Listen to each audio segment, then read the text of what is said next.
არჩევნები და სამოქალაქო ჩართულობა აღნიშნულ თემასთან დაკავშირებით ქუთაისში ორდღიანი ტრენინგი მიმდინარეობს. ტრენინგის ფარგლებში ახალგაზრდებს საშუალება ეძლევათ მიიღონ ინფორმაცია სახელმწიფოებრივი მოწყობის მოდელების, სამოქალაქო აქტივიზმის და საარჩევნო კანონმდებლობისა თუ პროცედურული საკითხების შესახებ. ტრენინგი რეგიონული მედიის მიერ პროექტის რეგიონული მედია ახალგაზრდების ინფორმირებისა და განათლებისათვის ფარგლებში ტარდება.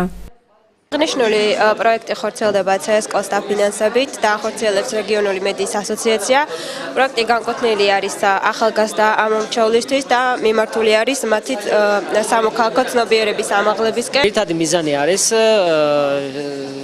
ახალგაზრდებისათვის, კერძო სტუდენტებისათვის და სკოლის მოსწავლეებისათვის ინფორმაციის მიწოდება, როგორ ხდება არჩევნები, საარჩევნო სისტემა გვაქვს. ეს არის ორდღიანი, დღეს არის ზოგადად თეორიული სემინარი, სადაც პრაქტიკული სავარჯიშოებიც გვექნება არჩევნებთან დაკავშირებით და ხვალ მართავთ იმიტირებულ საარჩევნო პროცესს.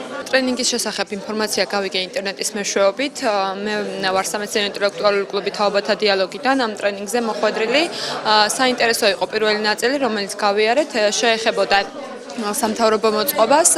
ძირითადად ინფორმაციული ხასიათის იყო. ტრენინგში მონაწილეობა გადავწყვიტე, იმიტომ რომ მეტი ვიცოდეს არჩევნების შესახებ, როგორ უნდა ვიყო პასუხისმგებლიანი მოქალაქე და რა უნდა გავაკეთო იმისთვის, რომ მთავრობის არჩევაში ჩემი წვლილი როგორ შევიტანო.